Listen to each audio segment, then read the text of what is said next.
Working Class Beer Reviews is looking at Sierra Nevada Wild Little Thing. Caleb, seems like some of the beers you've been looking at lately aren't really working class. Well, what I'm about to tell you is I bought the 6-pack of this on clearance at Discount Liquor for $5.99. So I feel like that fits the bill. I'm going to go ahead and crack this open. I'm up in my attic right now. This is where the kids, this is a projector screen. We have an attic space where we cleared out and set up like a little theater for them where they put a projector up here, some lights.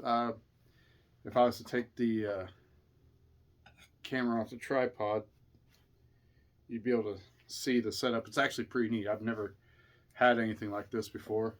Got a new set of bibs. They're a little stiff. They haven't been washed yet.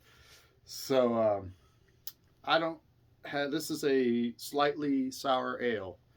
So I've never really had experience with this. This is my first time ever trying it. So we're going to pour this into this tulip IPA looking glass. Kind of almost like a shortened version of a hurricane glass, wouldn't you say? Anybody from New Orleans would know about that. So, yeah, Sierra Nevada is one of those pioneers of the craft beer movement. They're like in 1981, so they're like one of the first major companies to come out after Jimmy Carter had signed off on making it legal to, brew beer at home and to start selling large or small batch beer.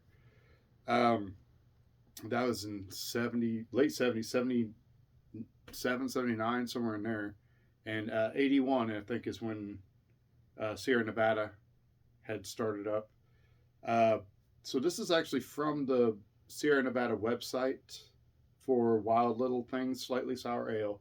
The description is this slightly sour Wild Little Thing has just the right smack of tartness for serious refreshment, while guava, hibiscus, and strawberry lend fruity, sweet depth and a bright pop of color. So this is under Stats and Nutrition. It is 5.5% alcohol, 7 IBUs, so not bitter at all, hardly. It shouldn't be. 17 grams of carbs. This is a 12-ounce can. About a 6-pack of this.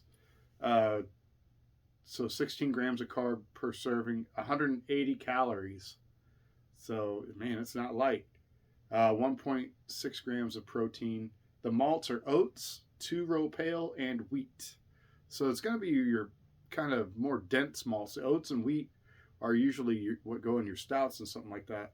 So I don't know if that's particularly common for this style of beer, if they have a real heavy maltiness. And maybe it's because they produce a lot of sugar. And we're going to get into the production of it. Hops is Cascade. Yeast is ale. Other is guava, hibiscus, and strawberry natural flavors. So it says how we make it slightly sour. Most sours are brewed the traditional way with wooden barrels and lots of time.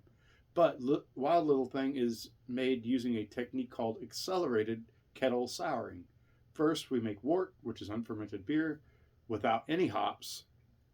And then it says, then we boil it, cool it, and add lactobacillus, the same friendly bacteria you've known from yogurt or sauerkraut. The lactobacillus turns sugar into lactic acid, and voila! Now we're sour. We blend this special wort, roughly 10%, back into Wild Little Thing's total wort to achieve its tartness. So it's not like the entire batch is added with the lactobacillus. So 10% of it is soured, and then they add that to the bulk of the wort. So it just shows like a normal pale ale pint glass. I don't know if you can see that or not on the website. So go to sierranevada.com. Like I said, I've never tried this. So what do we see? I hope this background helps. It looks like tea. It really does. It looks like tea with a hue of pinkishness to it. The head did not retain. I think I may have had 1 or 2 sours over the years. There was a big boom of it there for a bit in the late 2010s. Kind of when the IPAs started going all over the place with hazy and different fruit flavored ones, tropical flavored. So it's unfiltered. It's cloudy. There's a lot of streaming bubbles, but yeah, very thin head. Nothing sticking to the glass. So I actually washed the glass pretty well. The Little Things series start off with it's an IPA type series, which this is not an IPA. It's not hoppy at all. But they have different experiments. They have a hazy little thing. They have a wheat heavy or something like that. It seems like I can't remember. But they have several, kind of like New Belgium has the Voodoo Ranger, Goose Island has the Beer Hug series, things like that. So Sierra Nevada has kind of went with this and made, branched out into different directions with that. So we said that it's cloudy, not like chunky or anything like that. Let's see what the smell.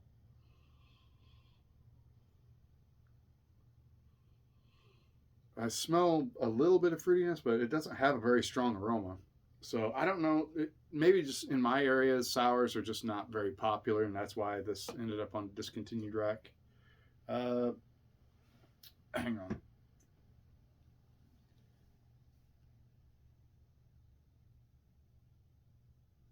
Production packaged on, oh wow, 09/16/21.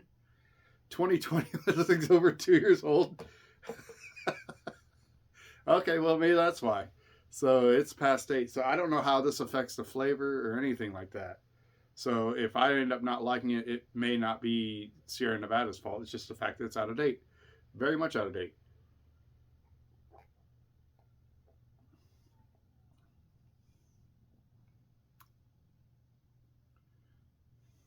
There is a bit of tartness to it. Kind of a sour candy sweetness. It's not like sugary sweet by any means. And it's not heavy bodied.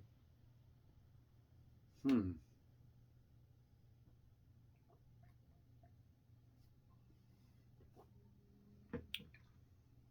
Um. Hmm. That's interesting. I feel like it actually takes a while to contemplate, sit there and try to figure out what you're tasting here. If you're a fan of sour candy, like Shock Tarts and Warheads and Tear Jerkers and stuff like that, you might be okay with this.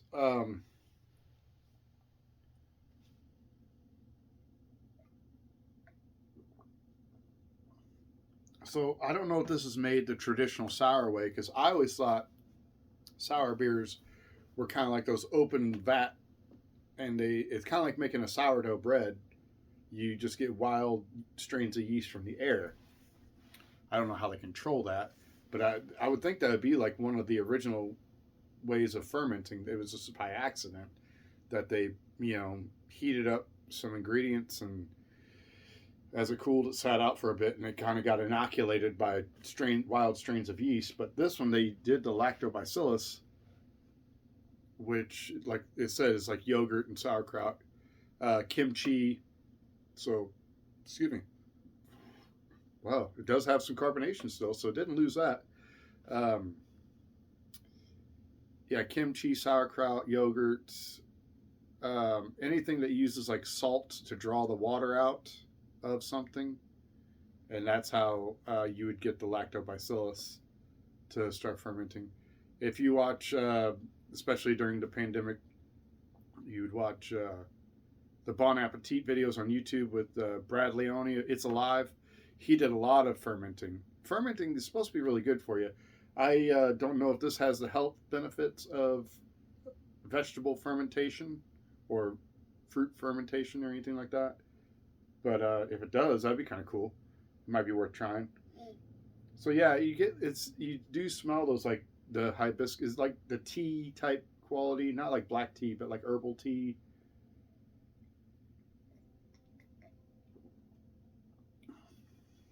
Not much body at all. And I think from the first time I tried sour ales, it's like I like the idea of them, but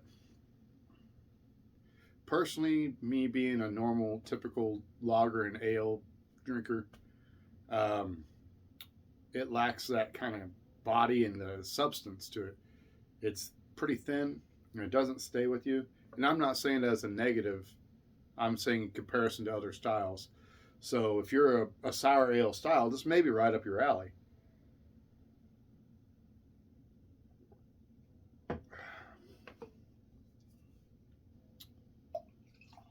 This is good, and just finish that. Um, I don't know. I'm glad I bought it because at that price, you're this is probably like close to $12 for that 6 pack. You know, especially for some reason when it comes to these specialty styles like this, because it takes more to make them and more effort, they have to charge more because more material goes into it.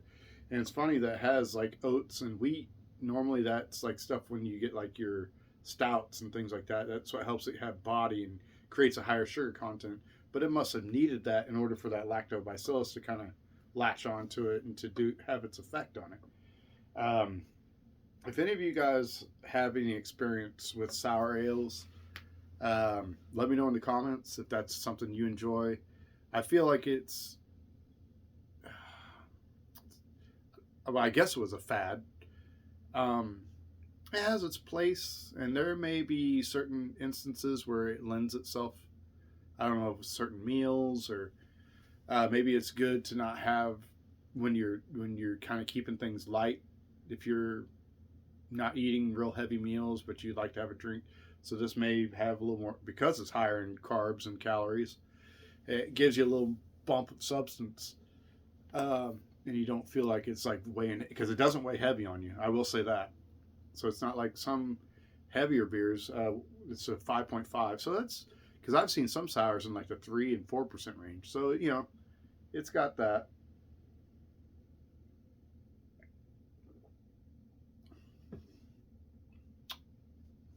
Yeah, a little tart, little sour, little fruit, like not like fruity, not sweet like fruity. You have some of those like pineapple and whatever IPAs. Some of those things are like just huge, like lots of sugar in your mouth. That's what it feels like, and it sticks around. This is not clingy. It doesn't stick around. Yeah, I mean it's decent. I'm not knocking it. I don't think it's a style that I would drink on the regular. Um, so yeah, no, like I said, I'm glad I got it. I could check it off my list, and it's not something I would hunt high and low for. There obviously are some people out there that really enjoy sours. Most of them tend to be expensive. You see a lot of them. They'll be in those like the champagne bottles, like you saw in the Boulevard video that I did here a week or two back, or a video or two back, I should say, if you're looking at my catalog. You know, where it's corked and it's got a little wire cage on top, like a bottle of champagne. That's where I see a lot of sours like that. Or you'll see them in 4 packs, and they'll be like $15 for them. So I don't necessarily like the price, but they may have to charge that much to justify the production cost. So anyway, let me know if you've tried Sierra Nevada's Wild Little Thing. I love Sierra Nevada beers. They're always good quality. You know, you can't knock them for trying something different. And I don't know if this would have made how much of a difference if I would have gotten this fresh. You know, over 2 years past date, that might make a difference. So, you know, when it's fresh, maybe it's more tart, more sour. Maybe it's a lot more subdued, because that's kind of what I feel like. I feel like it's a little more subdued. Not really my jam, but I'm okay with it. Anyway, thanks for watching this video. Let me know what you think of this setting. I was going to do it outside, but the neighbor was mulching his leaves and using his leaf blower, so I knew it was going to be noisy. And I wanted something a little quieter, but it's hard to do it inside because I have low lighting. I don't have real bright light fixtures, and I can try to open up the windows. And I even tried going up the window behind here, but it's still like real shadowy. So I think this white background really helped. But anyway, I will see you guys later.